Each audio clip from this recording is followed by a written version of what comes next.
Intro.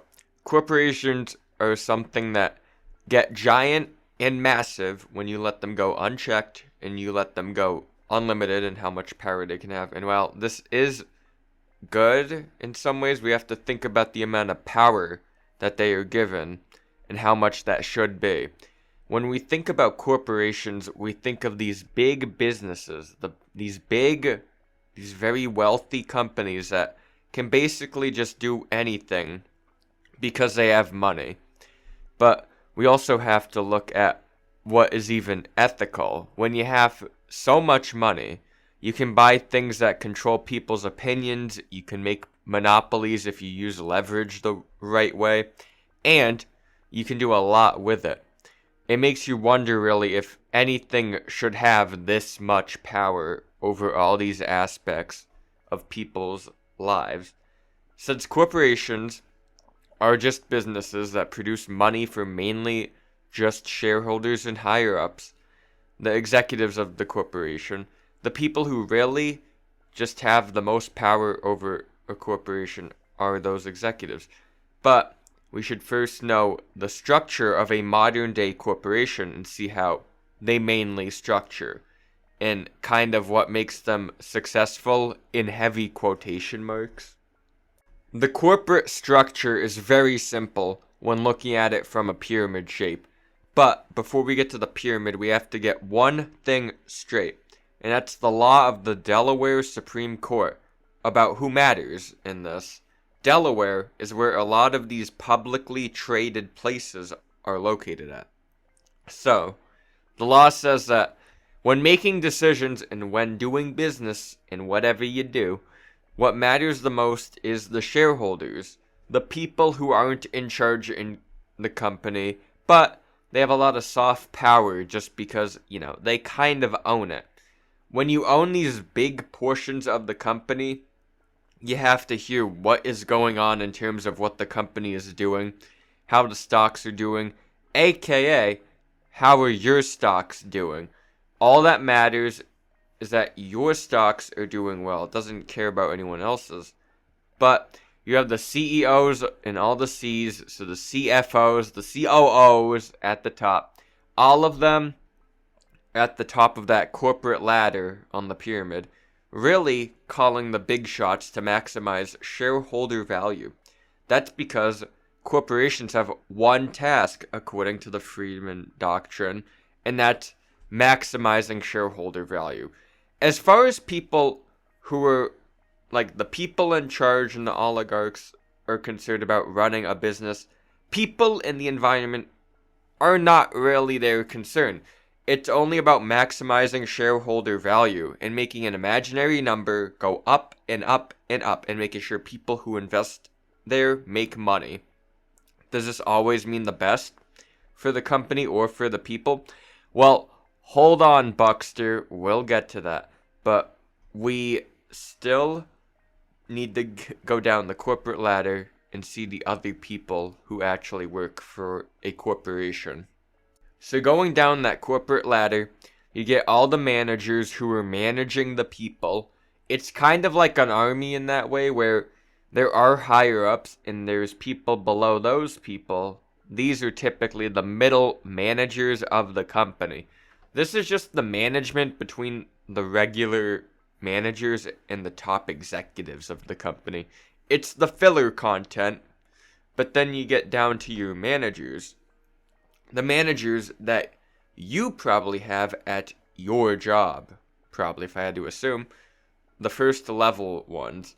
And so they're the level above the employees, which is probably you, I'm assuming. If you're a manager, congrats. And you make bank if you do. You're rich, but for the majority of people, they're the employees. They're at the bottom of the corporate ladder, or near the bottom, if there's anything below employees. But this structure has been around for a while.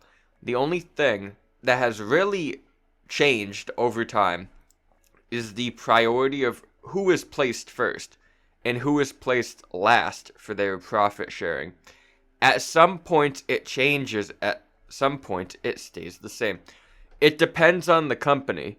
companies work differently depending on what state they're in because of the different laws by the different courts and all that. Blah, blah, blah. Basically, the law stuff.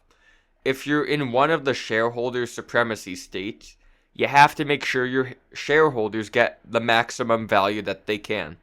Which really means most companies are in places like Delaware.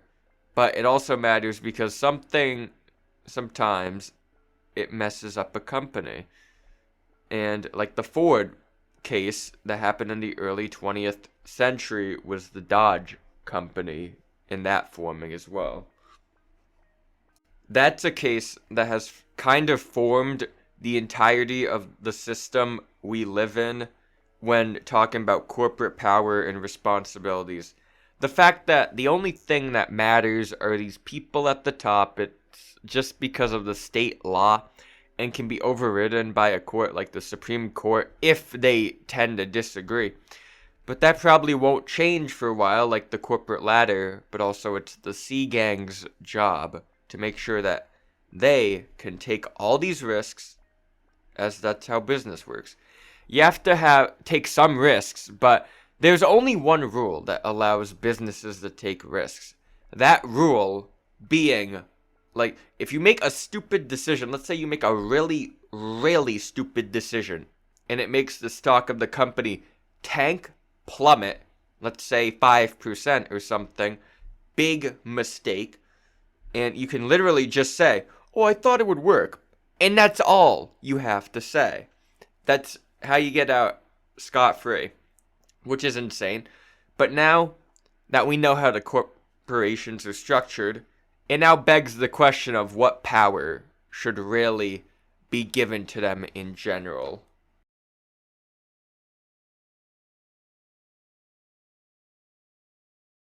We have to ask ourselves, when we look at this, like, what does a corporation have to do outside of a company? What this means is, what should it be able to do when it comes to the things like laws and lobbying and all of these different things that influence how they grow and make more money?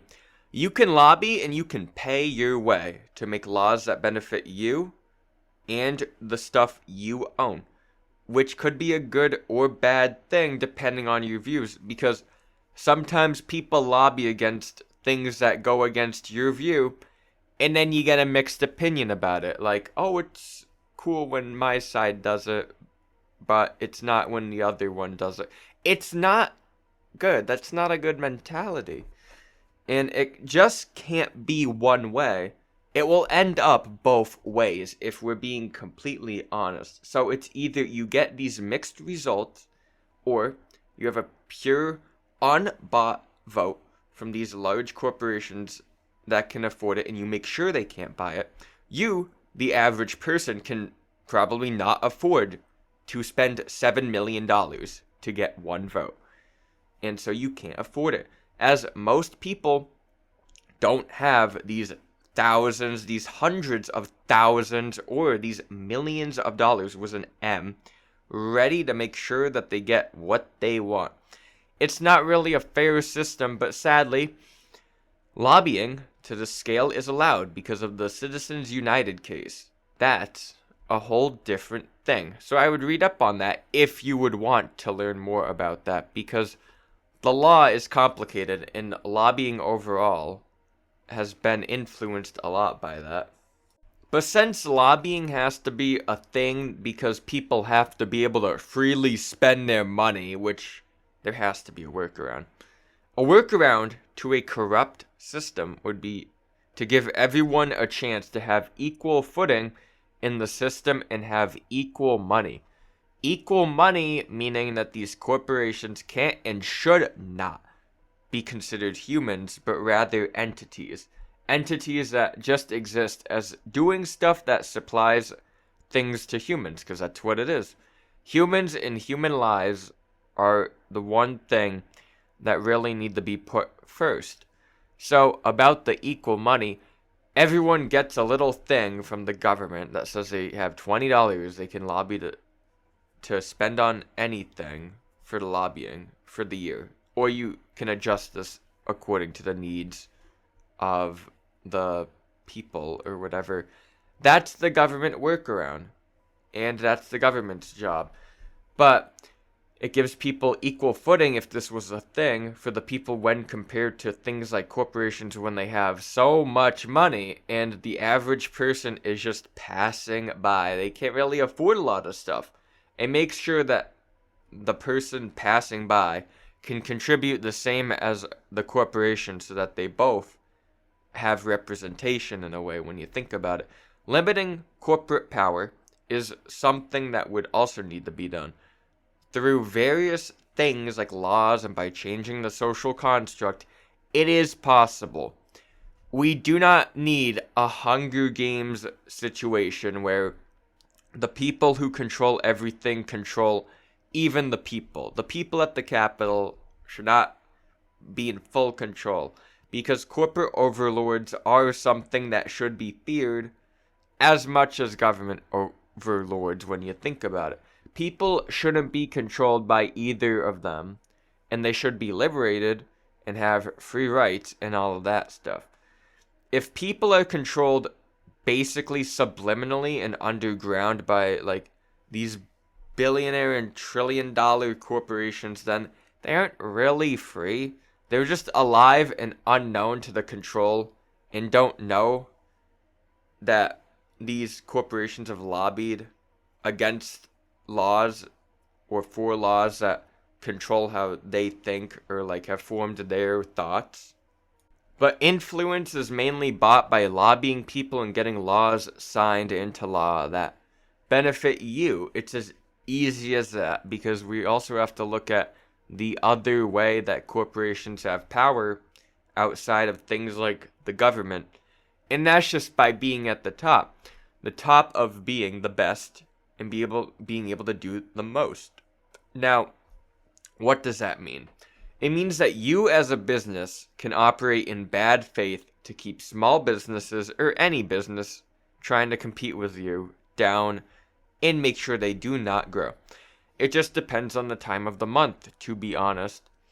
Now, for an example, to see how this is actually done is by basically being able to sacrifice more for longer. Let's say there's a shoe brand and the shoes are $70 at one place because it has thousands and thousands of locations everywhere. They don't need to make much profit from each shoe. They just need to sell it. Now, at the small business, they can't do that because they have only one location, or if they're lucky, and I mean really lucky these days, a few locations in random nearby areas to the original one. So they have their shoes for $75 and they're like, oh, we can afford this, but we can't go any lower since it costs $65 to buy it, and we need to afford rent this month. And it makes you know why they have it there. Now, does it seem fair to have that? It probably does when you look at it, because they have to be more expensive there because it's a small business that can't afford that. That's the whole idea about having something like a fair tax system for these corporations, because what we all want is to be able to see small businesses thrive, because it shows that we can make our own businesses and thrive ourselves. It's like an underdog story. And it's good to see other people also be able to achieve their dreams. It's hopeful for us, which is why we have to see small businesses thrive, because it gives us local stuff and also more business and all that stuff. So, how do you make a small business thrive in a world full of mega corporations? The tax code is really all that matters. You have to make sure that corporations aren't playing dirty, or they pay a higher tax rate if they do play dirty, but also by lowering the tax rate on small businesses so that they can stand more of a chance to get up to that big business model. Something sustainable instead of something that survives and is just wondering how long they have left. So the tax rate on these mega corporations should kind of be raised a little bit to the point where they can't really buy these other companies and they can't form these monopolies really easily.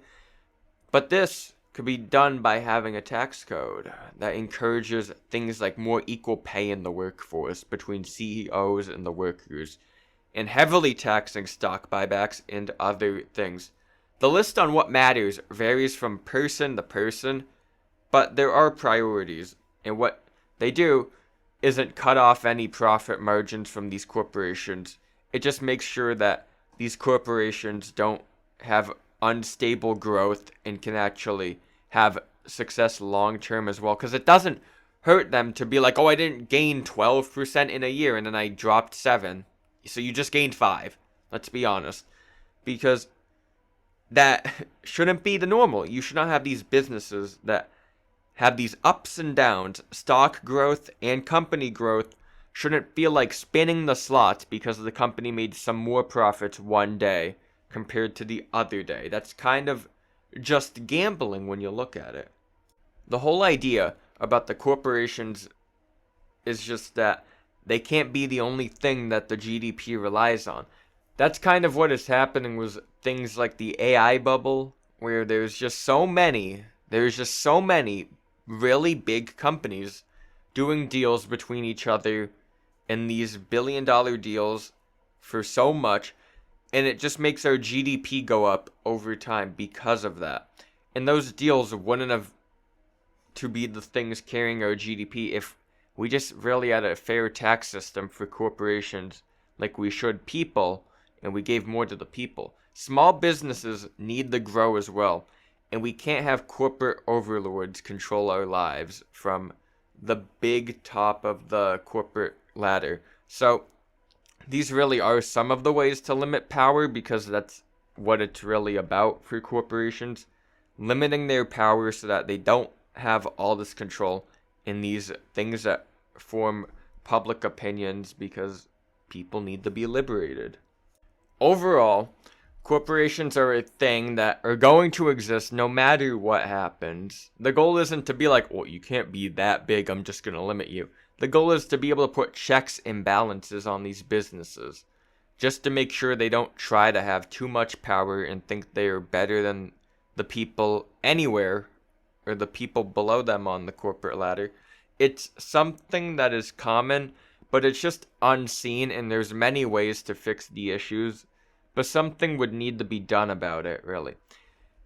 But many people have many different opinions. People need to be liberated and not under the control of anything like a big government or a big corporation.